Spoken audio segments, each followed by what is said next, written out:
बिस्मिल्लाहिर्रहमानिर्रहीम। अस्सलाम वालेकुम। बाल खोरा या बाल झड़ के असबाब और इलाज। एलोपेशिया रीटा, जिसे उर्दू में बाल खोरा या बाल झड़ कहा जाता है, ये एक बीमारी है जो इंसानी जिस्म के इम्यूनियाती निजाम में खराबी से पैदा होती है। इसमें जिस्म का दिफाई निजाम खुद जिस्म के खिलाफ काम करने लगता है, जिसके नतीजे में इंसानी जिस्म में कई मसाइल जन्म लेने लगते हैं। इनमें एक बाल खोरा या बाल झड़ भी है। ये बीमारी बहुत आम है और औरत हो या मर्द, बच्चे हो या ज़ईफ अफराद में यानी उम्र के किसी भी हिस्से में हो सकती है। इस बीमारी में सर के बाल तेजी से गिरते हैं। बाल गिरने का अमल एक में मुख्तलिफ होता है। किसी के सर में गोल दायरों की सूरत में बाल गायब हो जाते हैं और जिल्द बिल्कुल साफ हो जाती है, जैसे वहाँ कभी बाल थे ही नहीं। किसी में बाल बहुत कम रह जाते हैं। बाल खोरा की कई किस्म हैं। इनमें एक किस्म में इंसान मुकम्मल गंजा हो जाता है, जबकि दूसरी किस्म में जिस्म के तमाम बाल झड़ जाते हैं। तीसरी किस्म में सर में गोल दायरों की सूरत में बाल गायब हो जाते हैं, जबकि चौथी किस्म में सर के बाल पिछले हिस्से से बिल्कुल गायब हो जाते हैं।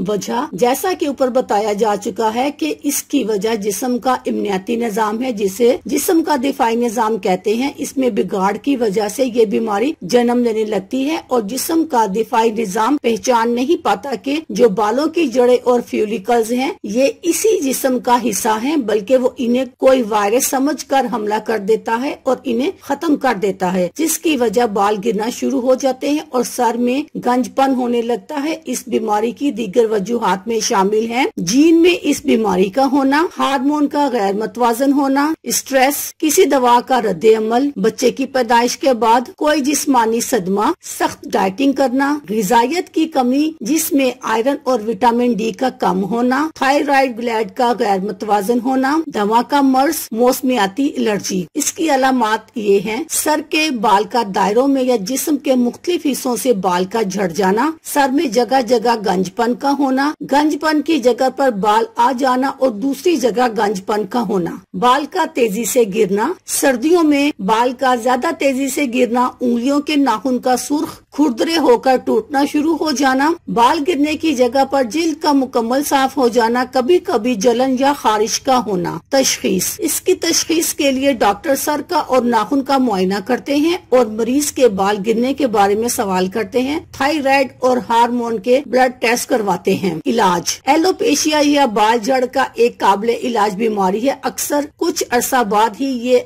आज खुद ठीक हो जाती है। जैसे ही जिस्म में मौजूद ग़िज़ाई कमी या दीगर मसाइल हल हो जाते हैं जो इस बीमारी की वजह बनते हैं और गंजपन के बाद बाल उगना शुरू हो जाते हैं। अक्सर डॉक्टर हजरात इस बीमारी की नौइयत और सबब जानकर इसी के मुताबिक अद्वियात भी तजवीज करते हैं, जिसके इस्तेमाल से मरीज इस मर्ज से निजात पा लेते हैं। इस बीमारी में कुछ घरेलू टोटके भी इस्तेमाल किए जाते हैं, जैसे जहाँ गंजपन हो अदरक या लहसुन लगाना, लेकिन इसकी कोई साइंसी वजह मौजूद नहीं है, क्योंकि इसका ताल्लुक जिस्म के अंदरूनी निजाम से है। जब वो ठीक हो जाता है तो ये बीमारी अब खुद ठीक हो जाती है। अक्सर ये भी देखा गया है कि जब एक बार ये बीमारी ठीक हो जाती है तो ये दोबारा कभी भी हो सकती है। इसलिए जरूरी है कि दवा के साथ साथ मतवाजन ग़िज़ा का इस्तेमाल और स्ट्रेस से दूर रहना जरूरी है, क्योंकि किसी भी बीमारी के होने में इन दोनों की बड़ी अहमियत है। अल्लाह हाफिज, शुक्रिया।